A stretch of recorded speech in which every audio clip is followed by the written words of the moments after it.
जो व्यक्ति पूरे जीवन महाराज न तपस्या करता है, न स्वाध्याय करता है, न सदाचार का पालन करता है, ऐसा विप्र यदि दान को ले तो उसको दान कभी नहीं पच सकता, दान उसको पचा जाता है। हमने सुना कि कोई बहुत बड़े समर्थ, बहुत संपन्न सेठ थे। इतना जानते हैं कि घटना सच्ची है। उनका इकलौता पुत्र, बड़े संपन्न थे, इकलौता पुत्र था और बहुत सुंदर, बहुत सद्गुणी, और अचानक कोई भारी रोग लग गया। जिन लोगों ने पहले उस बालक को देखा था तो देवताओं के जैसा दिव्य स्वरूप लगता था, और रोग के कारण सूख करके लकड़ी जैसा हो गया, मरणासन्न हो गया। सेठ जी संपन्न भी थे, धार्मिक भी थे, आस्तिक भी थे, और पुत्र की बात है तो अब आस्था और धार्मिकता अपने आप आ जाती है। बड़े बड़े विद्वानों से विमर्श किया, बड़े बड़े महात्माओं से मिले और हार करके काशी आ गए। काशी के विद्वानों से परामर्श किया, महाराज मेरा इकलौता पुत्र है, मेरे हाथ से निकला जाता है, डॉक्टरों ने कह दिया है 1-2 महीने का है। बड़े बड़े विद्वानों ने कहा कि भाई ये कराओ, उसने कहा महाराज ये सब करा चुका मैं, ये जब करा लिया, ये दान कर दिया, ये हो गया, ये हो गया। तो किसी विद्वान ने कहा भाई यहां केदार घाट पर श्री करपात्री जी महाराज भी विद्यमान हैं, साक्षात सदा का रूप माने जाते हैं, उनके जैसा शास्त्रों के विषय में मर्मज्ञ हमको दूसरा दिखाई नहीं देता। एक बार उनकी दृष्टि में तुम्हारा पुत्र आ जाए और उनके मुख से कोई परामर्श, कोई उपदेश मिल जाए, समाधान, तो संभव है कि तुम्हारा पुत्र बच जाए। अब मरता क्या ना करता। उसको आशा की एक किरण दिखाई दी। चल करके धर्म सम्राट स्वामी श्री करपात्री जी महाराज के पास में वो सेठ जी आए और अपना दुखड़ा रो दिया, महाराज ये बालक है। तो पूज्य महाराज श्री उसमें कुछ संभवतः वेद का भाष्य लिख रहे थे, अपना चश्मा उतार करके ऐसे करके देखा और कहा कि 1 किलो सोना दान कर सकते हो, 1 किलो स्वर्ण दान कर सकते हो? उन्होंने कहा महाराज कर सकता हूं, बिल्कुल कर सकता हूं, अपने पुत्र के लिए सर्वस्व दान कर सकता हूं। उन्होंने कहा तो सुनो फिर, अमुक अमुक कोई तिथि बताई और कोई पद्धति बताई, और ये भी कहा कि किसी एक ब्राह्मण को मत दे देना, कोई लोभ में आकर के एक ब्राह्मण ले लेगा तो बड़ा अनर्थ हो जाएगा। 1 किलो यदि सोना दान करना है तो कम से भी कम सैकड़ों ब्राह्मण चाहिए, और इतने ना हो तो 10-20 ब्राह्मण जो वेदज्ञ हों, संध्या वंदन करने वाले हों, गायत्री के उपासक हों, ऐसे ब्राह्मण चुनना। और ऐसा कहकर के महाराज जी ने चश्मा लगाया, अपने लिखने लग गए और उसको भेज दिया। वो गए अपने पुरोहित जी के पास। पंडित जी विद्वान भी थे, अनुभवी थे, बूढ़े थे, पुराने थे।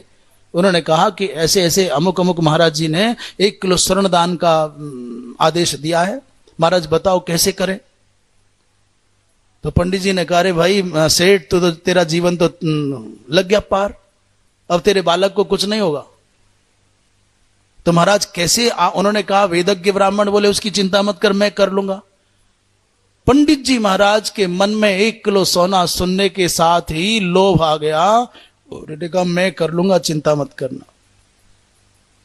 उन्होंने कहा सेठ जी ने, महाराज स्वामी जी महाराज ने कहा था कि एक अकेला ब्राह्मण ना ले, अनेक ब्राह्मण ले तो संभव है पच जाए। उन्होंने कहा नहीं चिंता मत करो, मैं देख लूंगा।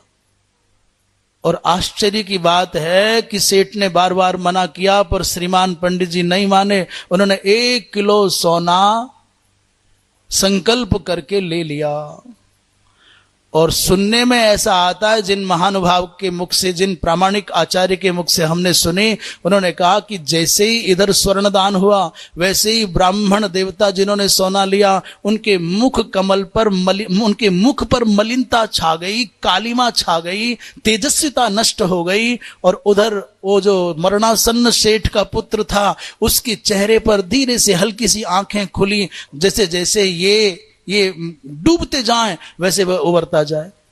और ठीक 7वें दिन सेठ जी का बालक अपने पैरों पर चल करके खड़ा होकर के चलने लगा और महाराज टिक गए और 7वें दिन ये विदा हो गए और वो चल पड़ा। वो दुखी होकर के सेठ जी फिर आए महाराज जी के पास, महाराज अनर्थ हो गया। बालक तो बचा परंतु ब्रह्म हत्या लग गई। धर्म सम्राट जी महाराज ने कहा कि तुमको दोष नहीं लगेगा, तुमने तो सावधान किया। इतना कठिन होता है किसी का दान लेकर के पचाना, कितना अच्छा लगता है। बढ़िया बढ़िया चमकीले वस्त्र मिलते हैं, बढ़िया बढ़िया रसगुल्ला, रबड़ी और ये खीर खाने को मिलती है, बढ़िया सी ऊंची ऊंची खड़ाऊं चांदी से जड़ी हुई मिलती हैं, गले में श्रृंखलाओं के जैसी बढ़िया सोने की जंजीरें मिलती हैं, सर पर माथे पर सोने का चांदी का मुकुट बांधा जाता है। बड़ा खुश होता है व्यक्ति। सोने की चांदी के सोने के पात्र दे करके गए सेठ जी, पर ये बढ़िया बढ़िया जो भोजन है ना, ये आपको दिख नहीं रहा है। किलकिलाती हुई जैसे कोई कृत्या हो ना, उसके बड़े बड़े दांत आपको खाने के लिए दौड़, इतना जहरीला होता है।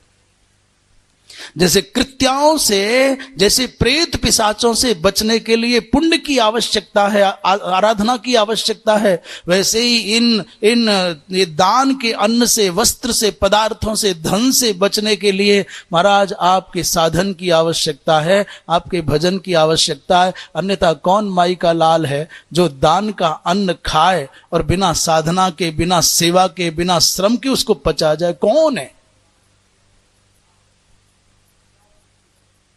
क्या बताऊं पूज्यपाद धर्म सम्राट जी महाराज की बात। तो इसलिए भैया साधना करने वाला ब्राह्मण ही दान को पचा सकता है, पर न तपस्या है, न स्वाध्याय है, न सदाचार है। ऐसा ब्राह्मण यदि दान ले ले, संध्या वंदन नहीं करे और दान ले ले, तो फिर दुर्गति होगी। परदोष दर्शन से रहित कदाचित कोई अवेदज्ञ भी ब्राह्मण हो, सदाचारी हो, वेद नहीं जानता है पर दूसरों के दोष नहीं देखता और केवल सामान्य संध्या वंदन करना जानता है, तो इतना मात्र करने से भी वो दान का अधिकारी हो सकता है। वेद नहीं पढ़ा परंतु संध्या वंदन करता है, गायत्री जप करता है, उतने से भी बात बन जाएगी।